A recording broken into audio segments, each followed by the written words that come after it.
always talking about living a fulfilling life after the kids are grown. And fulfillment, happiness, whatever you want to call it in your life, those things don't just happen by chance. Like, you have to cultivate them and you have to be intentional about them. You use that word all the time, being intentional. So, if you are in a place where you're feeling stuck, it will probably behoove you to sit down with a sheet of paper or your laptop or whatever, even the note section of your phone, and just start to think about, like, what is it that I really want? What do I want my life to look like? How do I want to feel? What are my yeses? What are my nos? It's huge. And it's a simple thing to do.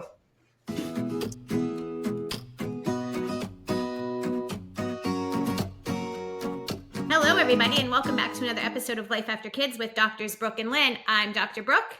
And I'm Dr. Lynne. Hi, everybody. Thank you for joining us again, ladies. Yes. And shoot, it's been so long since we've talked. I got off our rhythm here and I almost spoke over you there. Sorry about that, Dr. Brooke. I know. Well, we batch recorded, oh my gosh, how many episodes? That was like kind of crazy right after the holiday. And I sadly missed you last week. So I'm glad we're back together. This is great.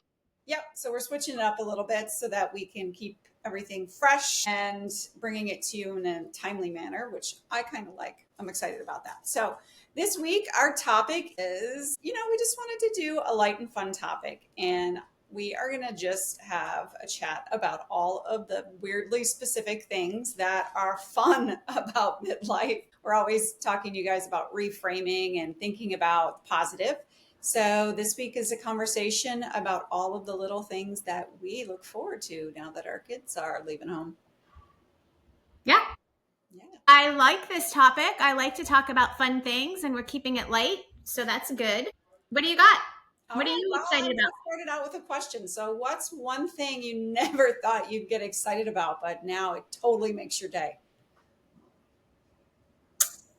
That's a good question. I know some women out there are thinking about the birds, watching their bird feeders this time of year. I've seen a lot of reels about how, you're 50 is because, all of a sudden you're naming birds and getting the binoculars out. That's not happening over here yet, although I do appreciate the birds. Don't get me wrong. But here, while you're thinking, here's an example for me. I think it's all about, again, focusing on what you can do now that you maybe couldn't do before, and just basking in that a little bit. So one of my favorite things is to drive alone so I can have a quiet car. I mean, I don't put on the radio. I don't put on an audiobook most days. Some days I do, don't get me wrong. But a lot of times I just get in my car in dead silence and I crank my heat up to 100, even in the summer, and I put on my seat warmer. And I love it. And I am so happy when there's nobody sitting in the passenger seat whining about how hot they are. I'm just over there, just spitzing away, loving it. That's a true story. I'm testament to that because I have been a passenger in that car complaining about how hot it is. And you lost half of the midlife women that are in menopause and hot flashes right now talking about it doesn't make any sense that you love it so hot. But waiting for the hot flashes. They haven't come yet. I mean, I would take a hot flash here and there. Lucky you. Cold flashes, but I'm over here with a room of like 63 degrees trying to stay cool. Your car was at 100. You definitely are more on the average side of things there with that, with the temperature. But yeah, that's my thing. I look forward to it. I hop in the car and just quiet and quiet sweat. I think your point is, it's one of the silver linings is it's when the kids start to leave the house, you realize, and you realize even more as Lila goes, how everything you did pretty much just centered around their needs, even if it was something little like being in the car and listening to their music, right? And we don't have to do that. Everybody parents differently. But I think most of us just kind of, my kids are home and they're in the family room with me. I'm typically watching like a sports show that they want to watch just because I want to have them around. And when they go, one of the nice things is you can do things exactly like you want because you don't have anyone complaining to you if it's not that way, or you're not thinking to yourself, oh, well, I want to accommodate them or I want them to be around, so I'm going to make it easier for them. You can just really basically worry about exactly what you want when you want it. Totally. Here's another one for me. Going to bed, I know I'm going to just be like coming across as the biggest party animal here, but going to bed at like 6:30 or 7, just crawling into bed and I don't necessarily fall asleep then, but I know for sure when Lila was younger, I mean, we had homework projects to oversee and sign off on. We had probably cookies or something to bake and lunches to pack, and the evenings really get quiet, and there's something nice about just knowing your day is done, your work is done, your cleaning is done, and you can go call it a night, take a bath maybe, or do some reading and climb into bed and get good rest for 8-10 hours. Yeah, for sure. I would say I am the opposite of that. I was just talking to Ken about that today because I was like, so we're coming off of Memorial Day, which is a long weekend, and I was like, I don't know, like when the kids are officially out of the house and I don't have to worry about like getting up to get anyone to school or help them with whatever, because I'm still driving AJ right now. Will I value like staying up later and sleeping in a little later as much as I do, or do I only really like that now because I know I can only do it like on the weekends? Like, so in other words, if that's available to me all the time, am I going to get sick of it and like want to start my day early just to get on top of my day? Yeah, I So think it comes down to your wiring, because that achiever in me won't let me do that. There's nothing I love more. I haven't had to drive Lila to school for a while, but we've been hopping up at the crack of dawn, and it's summer for her. So, and even before then, she would leave the house when it was dark. So, I really didn't have much to do with the morning for quite a while now. But I think it depends. My point is on your wiring. So, I have to get up and start my day early, and then I like to wind it down at night. So it's just different rhythms, and I think it's finding the one that works for you or your family, your spouse. I yeah, think there's not a problem when you're different with that. yeah. But yeah, Yeah, and it's not that I'm not doing anything. It's just I'll start my day later. I prefer to start my day later and work later and do my things later into the day. And then I value my time at night with the TV or whatever I'm doing. But I think the point is, and I've heard many moms say this, as especially after like as graduation's coming up and they know that they're saying goodbye to the last of their kids' childhood, saying like, I can't wait to not have to get up with them and just see them out the door. Like as much as I enjoyed it, it will be like I won't know what to do with myself to just get up and focus on whatever it is that I'm doing that morning, if I'm going to work or not going to work, either way. Even if you weren't, and I've heard friends say this too, and I see it now that all three of my kids are back home. Even if you're up anyway and you're doing your thing, there's something to be said. It's a very interesting rhythm where like you might be up and doing whatever it is that you're doing, but if everyone else is around you, like there's something to be said for doing that just with you present. Do you know what I'm saying? And like not having any the background noise or the what do you think of this, or like just no other distraction with no one else in the house. It's like a different. I guess you could look at it that as a negative, but in some ways it's a positive too. It's like yeah, and I think anything new is exciting and stimulating. So I think that probably tends to feel really great for a while, and then maybe you just have to change it up. And after 6 months, I think that's why we talk a lot about that. Moms get really restless and bored around that 6 month period time, right? Because the newness has worn off, and okay, I can sleep in, and then pretty soon then it's like the void is there, and you have to find that new purpose, that new reason to kind of get up and something to do in the morning. But yeah, for sure, bask in that as long as you can and enjoy it, right? Because yeah, whether it's an early night or a late morning, whichever side of the coin you go on, for sure, you can definitely pattern whatever camp you fall in, you can pattern your sleep schedule to exactly the way you want it. absolutely. How about this one? You kind of mentioned this, but it's not just waking up on time or sleeping in rather on a weekend. It's also doing whatever the heck you want on a Saturday. No more games, no more. I mean, for many of us, we're mourning that. It's so sad, but at the same time, we get lazy mornings. We can make spontaneous plans. You can do brunch. You can call up friends and go play pickleball or whatever. Or guilt-free Netflix binges if it's raining out, which it just did here in Omaha for the almost the entire holiday weekend. So there's a lot of freedom there, and some of us really appreciate that lack of structure on the weekends. Yeah, I think so too. I think I know I didn't see that as much this spring because we had we have one playing in college and one playing in high school. So it was in some ways busier than it's ever been. But in the downtime where we usually have stuff in different parts of the year, I definitely see that. It is nice to be able to. Ken and I have made a habit of, and I guess this is something we could add to the list because this is something that I didn't, most of the things I'm enjoying I would have foreseen, but this I never foresaw. Like just we have a habit now of going depending either Saturday or Sunday. It just depends on which one's more available to us or just what we feel like in the moment.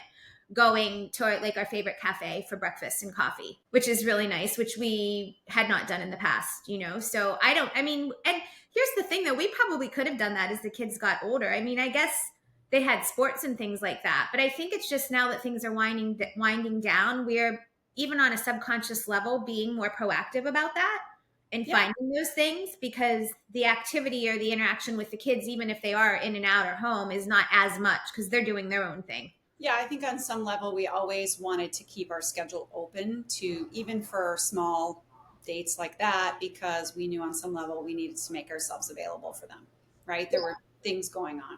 So, all right. So I love a little would you rather. So I also prepared some would you rather questions. Oh So, boy.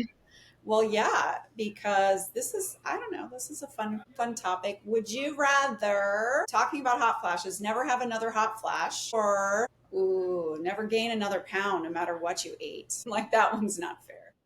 That's not even, is that even a question? I mean, in fairness, I haven't had some of the horrible hot flashes that people that I know women suffer with. So, but I'm going to go with never gain a pound all day long. That's not even a question. This is funny. Would Well, you, what was your answer to that one? well, it has to be, yeah, since the hot flashes, I mean, if we're talking cold flashes, I would get rid of those for sure. But yeah, I'd have to go with the never gain a pound as well. Especially if you got to eat whatever you wanted. That would be great. Yeah, but that could be a secondary question because now I'm going to look into this, which is going to drive you bonkers. But do I get to keep my health while I'm eating whatever I want, or I just get to be skinny? Because if I don't get to keep the health aspect, then I'm going with the hot flashes because Thank you for being practical and bringing it back to the. I think it's important to remember that even if we could eat all the things, and I just think it's important to remember that just you might be thin, but it doesn't mean you're healthy. Yep. So what are you choosing? What, garbage in, garbage out, right? I think Right. Exactly. all right. Would you rather go back to your 30-year-old body with your current brain? Ooh, this is okay, this one's worded a little funny. Let's change it. Or keep your current body with double the confidence. Okay. Go back to your 30-year-old body with your current brain, or keep your current body and double skipping. Let's move on. I understand that question, and I think I wrote it. All right. Would you rather spend the day totally unplugged, like just off your devices, off the computer, or binge watch your favorite show guilt free? Which one or the other? Yep. I'm going to go with the first. Be unplugged. I mean, most of us know that's the right answer, right? I think both can be useful. There are some days where it's okay and you should let yourself just do that. I mean, maybe not all day, but Yeah. just because, sitting on the couch for that long, it's going to be harder to get it back up. But yeah, for sure, it's also good to be unplugged, right? This thing tends to, I'm pointing to my cell phone for those of you that are listening, but it tends to, especially if you use it for work, it can interrupt your peaceful time, right? So it's good to get off of it once in a while. Yeah, I think that's an interesting question for me because I probably would say typically would say I would want to binge watch because I tend to view like to a fault for me. I've just noticed this in the last month or two. Binge watching shows or something that I like, just some even like in the evening, like watching Ken and I just found Who's the Boss on Hulu. You that loved Who's the Boss and likes like a mindless cute show before bed because you don't want to stress out. Who's the Boss? And Tony Danza and Angela, who is Judith Light. They're on Hulu. Poor Kenny, I make him watch it every. It's totally off topic, but I'll get back to where I was headed. It's so funny when you turn on one of those shows, like from your childhood, and you pick up and remember the whole intro song. Like we both sang it word for word. This Oh, is crazy how it takes you. Now I see why my dad used to watch Leave It to Beaver. I want to go put that on YouTube now because I can't recall it. I'm sure It was so good. a couple of notes and I'm sure you'll like it comes right back to you. Yeah, there's Yeah, something to be said for watching those shows that you enjoyed as a teenager, like it just puts you right back there. it really, there's something about it. And like I said, my dad was several years ago, he was on a Leave It to Beaver binge. And I was like, Leave It to Beaver. Oh, but now I see, because it takes you back. Like I feel as I'm watching that show, like memories of sitting like as a kid, like I can see the family room and the little snack my mom would have and getting all excited because it was, I think it was on Tuesdays. Who's the Boss was coming on. Like it takes you right back to that like little bit of nostalgia, which is really nice. Anyway, what I was saying about which one would I choose, I got us so far off topic between what were we saying, like unplugging or binge watching a show. Yep. I just have noticed that I think binge like watching a show is relaxing. And what I really need is more like unplugged and quiet, because it's not really, it is relaxing, but it's still stimulation. So I've been really paying more attention to just shutting everything down and sitting in quiet meditation morning and evening, and then like at least once through the day. So that's why I say, and that's new for me, that's why I say unplugged. Yeah, I think that's great. Gearing down, and I do think we have to have that quiet solitude, right? So it's more solitude. For me, I just go outside and I can get that sitting there every day. Huh, maybe if it becomes a practice, you get something from it. So that's what you're saying, I think, is you're making it a practice. Good job. All right. I love this question, and then we'll move on from the would you rathers, but this one's great. So would you rather wake up with perfect hair every day or never have to shave again? Oh, perfect hair, hands down. Same. And I mean, they have laser hair removal. I don't know. I don't really want to go through that trouble if, that's a way to have both, but absolutely perfect hair. I think if I won that Powerball with became that overnight millionaire, that would be the person I would hire on my staff, would be an in-house hairstylist. Yeah, I struggle. I mean, you have such gorgeous hair and you style it very well. I struggle with my hair. Well, you have it back today, but when you have it done, it's really nice. Mine's done today just because I had a hair appointment this morning. Mine's but I struggle with that. Tomorrow, obviously.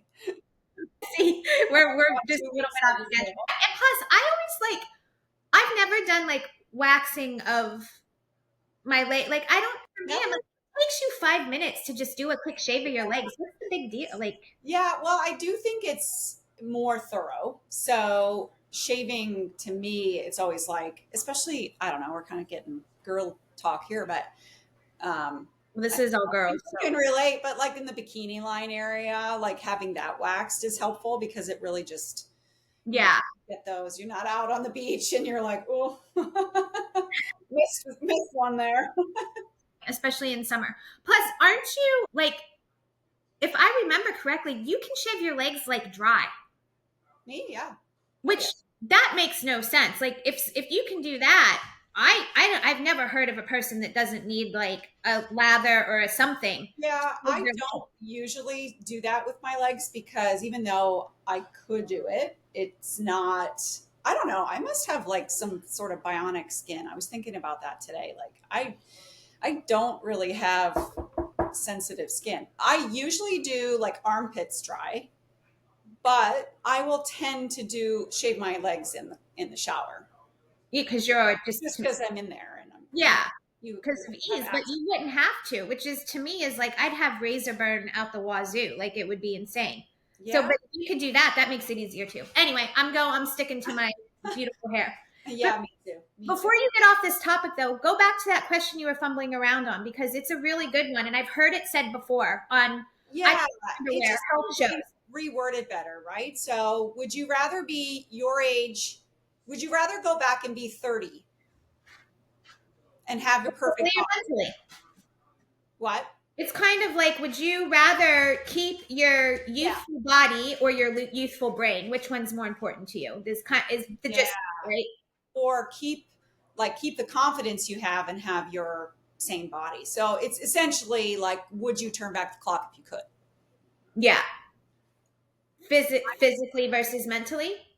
No, I think both. I think it's sort of like, well, if you again, you could approach that question many ways. We could ask it with all sorts of criteria there, but I think the essence of the question that's relevant for this, I would think, for our audience is, would you go back and be 30 years again or 20 years with your 20-year-old body, but you wouldn't get to keep everything that you know now, your wisdom, your confidence? Or are you keeping all this and getting to keep the wisdom and the Yeah. knowledge and confidence that you've gained? Yeah, I mean, I was pretty much of a mess when I was in my 20s. So Yeah, and honestly, my body wasn't that much better because my health is better now. So I think for me, that's an easy, I don't mean to say that like flippantly, but for me, it's just like I cannot give up on all of the growth and knowledge of just going through hard things, going through parenting, going through struggles, and that's thankfully, I can say that wholeheartedly, right? I hope each of you out there can as well, because that's the point we're all working towards. That's the whole point of being here, is getting to that point where you can really say, I like where we're at in life, and it can be good, and it may look different, but it's also joyous and joy filled, right?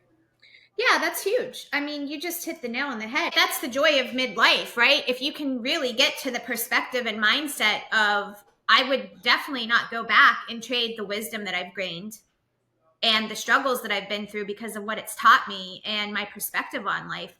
I mean, that really is one of the biggest blessings of this phase of life, is the wisdom that we've gained. And I would imagine that as you age, it feels the same way, right?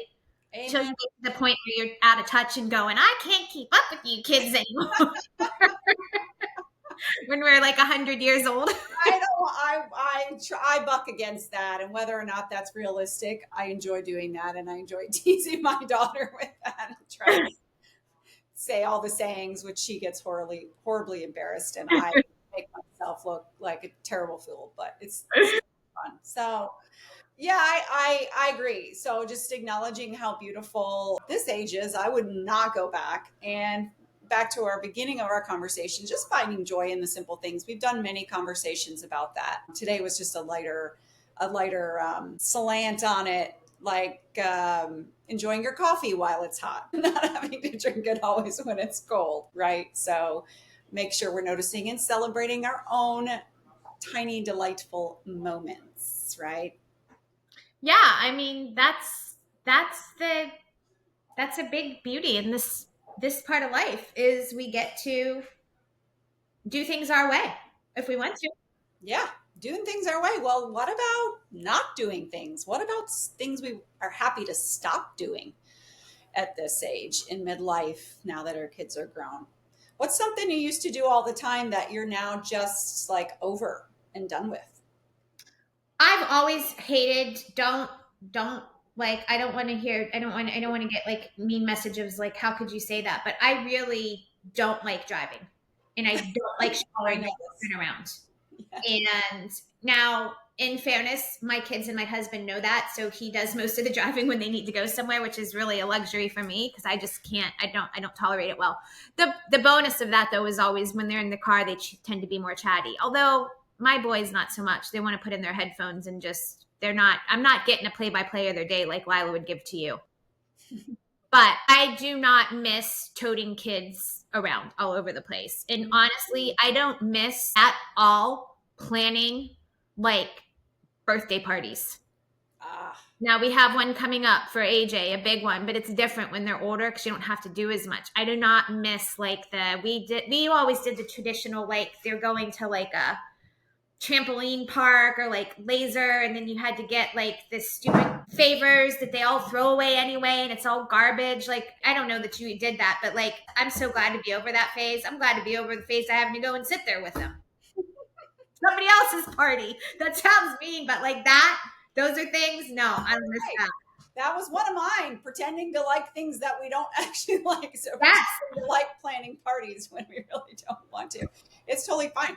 I think again, it's how you're wired, and it's noticing what you actually enjoy. So me, it's we're so similar and then so opposite on Yeah. some other points, because I just got done planning my daughter's graduation party, as you know, and now I'm thinking, oh, this could be a third or fourth gig for me. I'm gonna just start planning parties. I've got people asking me if I'd help them, and I'm like, who knows? Maybe that could be a thing. So That could definitely be a thing. I mean, you would do excel at that. I've seen you in action. yes, minus the Oriental trading little laser guns or whatever. The favors. Yeah. And plus, imagine getting to plan a party and you not having to pay for it. Yes. You know who would really like that? Mike. Mark,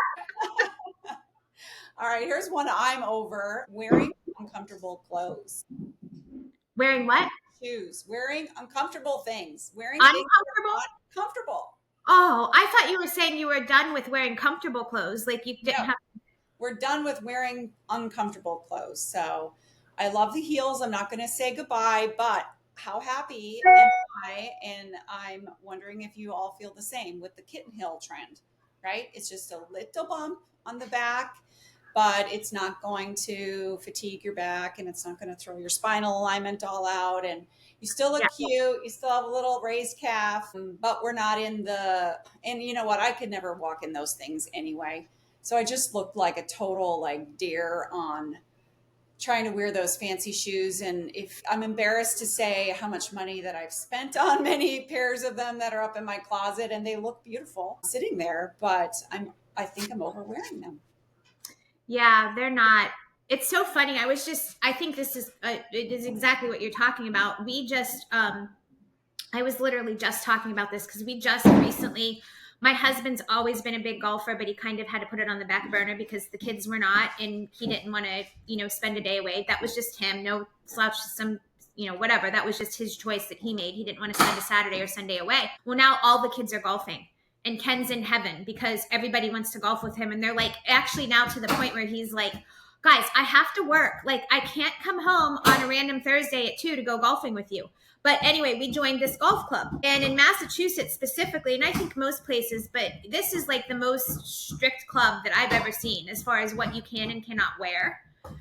So I was just saying, and you know me, like I don't own nice clothes. I just don't. It's been several years since I've been in the office. And even when I was in the office, I was in jeans. I was pretty casual. You're talking like, I see, you're talking like you're not as familiar with professional, because you were never in that corporate setting, right? I feel like myself in those clothes. Even when I was in the office, I tended toward jeans and like business casual, but even more to the casual side, whatever. So I was just saying, I need to go shopping. And I thought, I'm going to go like, no more athleisure, no more this. I need to go pick a couple cute summer things that I can have and go to. And then Ken and I went to our favorite cafe I mentioned.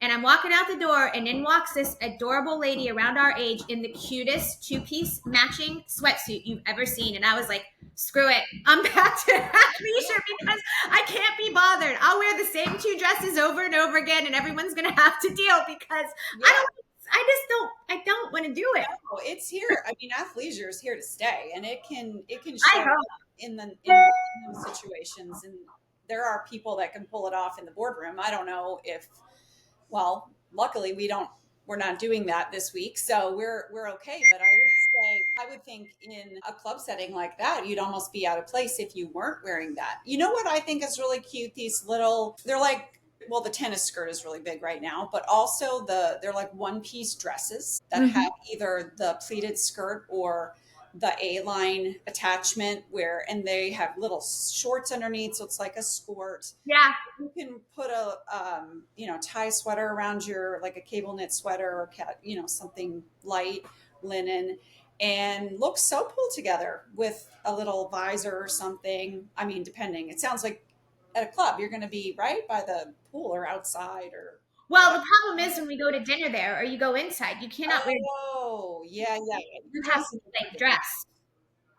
So that's where I'm saying I'm going to probably take up golfing just because AJ, like I've been searching for something too. I'm going totally off topic. So I will keep you're like a whole, like that was inevitable. Like if you can't beat them, join them. Yeah. Well, and I preach about I preach to you guys so often, like, meet them where they are. If you want a better relationship with them, just suck it up and do what they like to do, even if you don't like doing it. And I don't like to golf, but AJ is insane with it right now. And he's my the last one at home. He's turning The one 16 and you're still can't actively connecting with, and trying to connect with him. So I'm gonna have to start golfing. So I know what you're talking about with those little dresses and skirts and things, but they're too short for my legs. Like my almost 50-year-old legs are not having those little tiny skirts. So no, I got to figure out something else. But I like the thought. They are adorable. I know what you're talking about. I just bought Anthony's girlfriend a set for her birthday.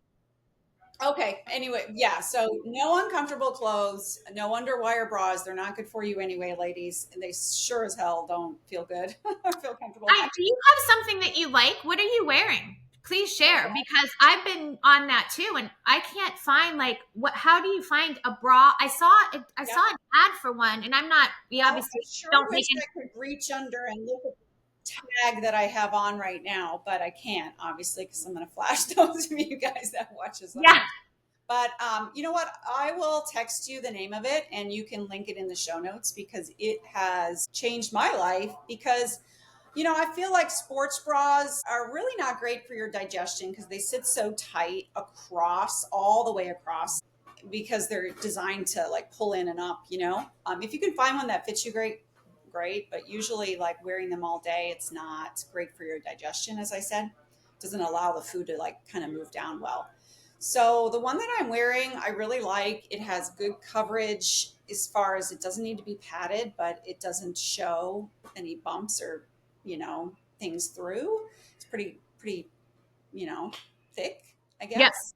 And I don't remember the name of it, but I will get it for you. I saw it just recently, saw like a TikTok or a reel, one of them that I saved. It was like Eve or Evie or something was the brand. And it was like a very supportive, but no underwire. Because remember, ladies, if you don't know, the other thing is I have underwire on right now, but it compresses your lymph gland. Like it's not good for your breast health and for your lymphatic system. Absolutely not. Have those hard wires on. So I'm in the market I'm glad you said that. That'll light a bigger fire under me. Absolutely. Bras don't have them. I have two from Third Love. Is that the company? Third Love, yeah. I haven't tried them, but I know they're popular with, and you want to go in and make sure it's like wire free.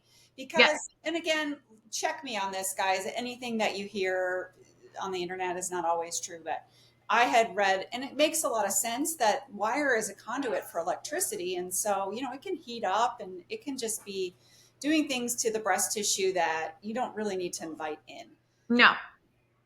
From the outside. So, yep, no uncomfortable clothes. We're stopping that. Pretending to like things we don't, including the planning the birthday parties. Check.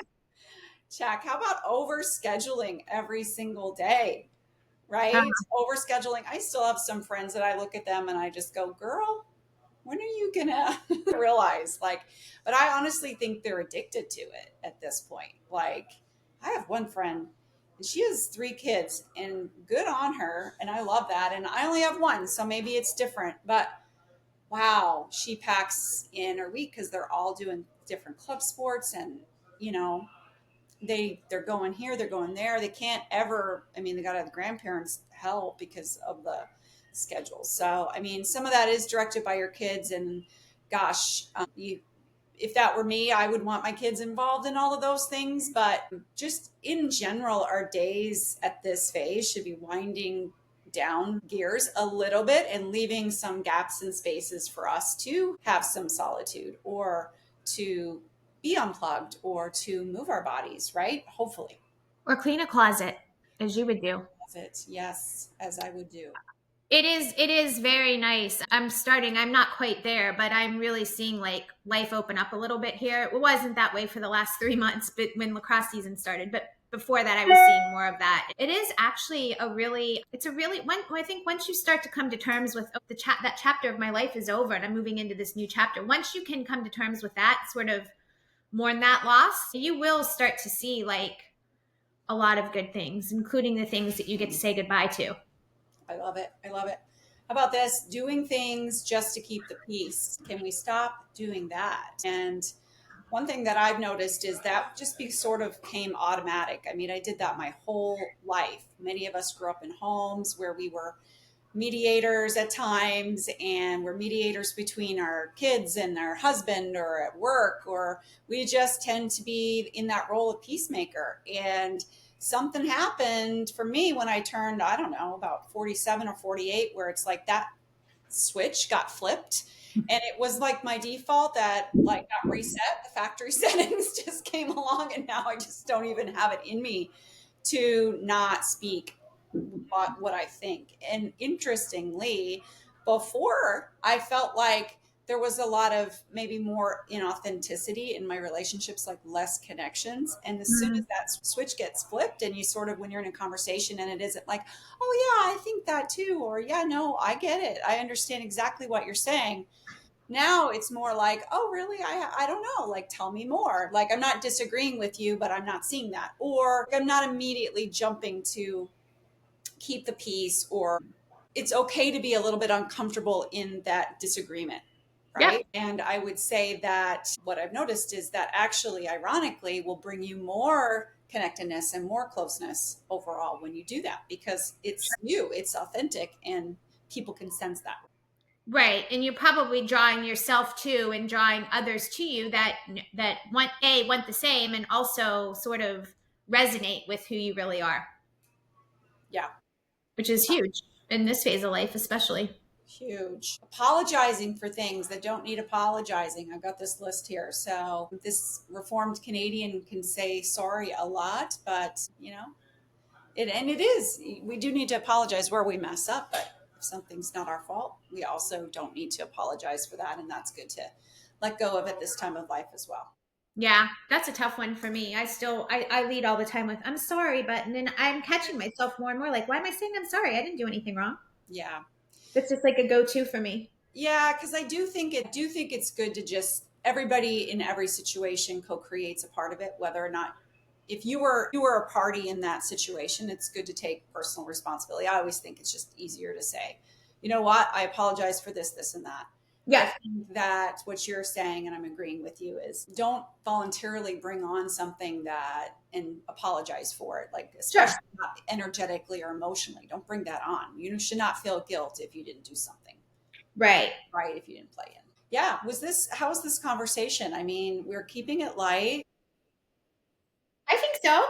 Yeah, I think it's I think we do. We spend so much time talking about like how sad it is to say goodbye to the kids, but it is good to focus on like all the good stuff. Yeah. I think it's helpful. I think it would be helpful to make a list, right? So starting out, we talked about all the weirdly specific joys in midlife, like jot down the 5 or 6 things that you really look forward to. So randomly, like every day I've been having, I think I got this from you, and I used to just turn my nose up. I'm eating seaweed snacks, and I got it from you. And I used to think, oh, that's gross. And now every day I have it and I look forward to it. And that's certainly weirdly specific, but just making a list of a few things, like hopefully it's more exciting than eating seaweed snacks. Turning your music up full blast in the car, or enjoying a piping hot cup of coffee, or turning in early at night, or taking a bath every day without guilt. Make that list of those things that you enjoy. And when you're having an off day, you can just refer back to it. Keep it on your phone, keep it somewhere close. And you can say, oh, yeah, I'm going to go do one of these things, because these things have been proven in the past to give me a little boost, to give me a little mood bump. And they work for me and I enjoy them. Yeah, I love that. I had a friend, this was maybe a month or two ago. She was saying that an exercise that she always does, I think like once a year, you can do it anytime, but I think it does apply to this conversation, is sit down with yourself, give yourself some time set aside where you're alone, and make 2 columns on a sheet of paper and have a yes list and a no list, and just write down all the things that are yes for you moving forward and all the things that are a no. And that's kind of what we're talking about, all the things that are yes that you want to do and things that you're no longer doing you don't do. But I think that's a really and then your decision making and falls in line. It makes it a lot easier if something comes up and you're like, I don't know really well. You know what your yeses and your nos are. So what's it giving you? Yeah, it's a start doing list and a stop doing list, or in this case, a keep doing list, right? The things that you want to keep doing. Yeah, exactly. And I do think it's very helpful, especially if you are experiencing some degree of burnout or loss of joy. Yeah. It's because you've got to more than likely just bump up the little daily delightful activities, do more of that, and or stop doing the things that are draining you and just pulling at your spirit and tugging it down. And that's that stop doing list that we discussed. So definitely make that list as well as the original that we spoke about, and share it with your friends. Like, get together, and talk about yeah, it. because the thing is, I think, we're always talking about living a fulfilling life after the kids are grown, and um, fulfillment, happiness, whatever you want to call it in your life, those things don't just happen by chance. Like, you have to cultivate them, and you have to be intentional about them. You use that word all the time, being intentional. So, if you are in a place where you're feeling stuck, it will probably behoove you to sit down with a sheet of paper or your laptop or whatever, even the note section of your phone, and just start to think about, like, what is it that I really want? What do I want my life to look like? How do I want to feel? What are my yeses? What are my nos? It's huge. And it's a simple thing to do. Simple. All the simple things, right? What do we say about that? It's, gosh, coming back to conversations again, I'm a little bit rusty, but we always say it's the simple things that make the biggest difference. Yeah. Right? The simple things are the big things. And in this case, it's just being intentional like that and writing things down. Yes. And Don't just happen on their own. Age and at this phase in our life, we're not going to jump from 0 to 10. We're not making that sort of drastic change in most cases. Right. We're looking for that 1 degree, 1 degree, 211 degrees, water is water. And at 212, it boils. So it's just 1 degree of change that amps it up and can transform your life. So, yeah. Agreed. Doing list, stop doing lists. Good stuff. All right. And last question. Would you rather have your dream closet appear overnight or your dream kitchen remodel done by morning? Oh my gosh. That's our closing question, closing thought. I don't know. Do you mean just closet? Is this organization of the closet or all of the clothes that I want in it too? I'm hoping it's I guess you could take it that way. I'm gonna assume it's the clothes leprechaun is coming and he's gonna bring me all of the beautiful clothing that I just love and that fits me perfectly. Right. That you want to wear, and it's also organized and fully tailored, fully color coded. Yeah, I'm probably going with the closet. Deal. We agree. I don't know though. I spend a lot of time in my kitchen, and I want my space to be like very aesthetically pleasing. So you have a beautiful kitchen. Yeah, so we'll go with the closet. I haven't seen your closet, so go with the closet. Yeah, I'm going with the closet. Are you going with the closet? Yes. Yeah, I would think so. 100%. Slam dunk. All right. Oh, this was fun. Are we good? You got anything else for us? Huh? Do you have anything else for us? That's what I got. All right, ladies. Well, I hope you found it as fun as we did. Thank you for joining us here today. Make sure you're following us on Instagram, Facebook, TikTok. The website is www.lifeafterkids.com. We're going to get off, and Lynn's going to show me her bra so I know what to buy. And I wish you all good luck in finding if you took nothing else from this conversation, get yourself a good, supportive, underwire wire in your bra. That was some midlife gold right there. Yes. All right, ladies. Thanks, everyone. Have a great week.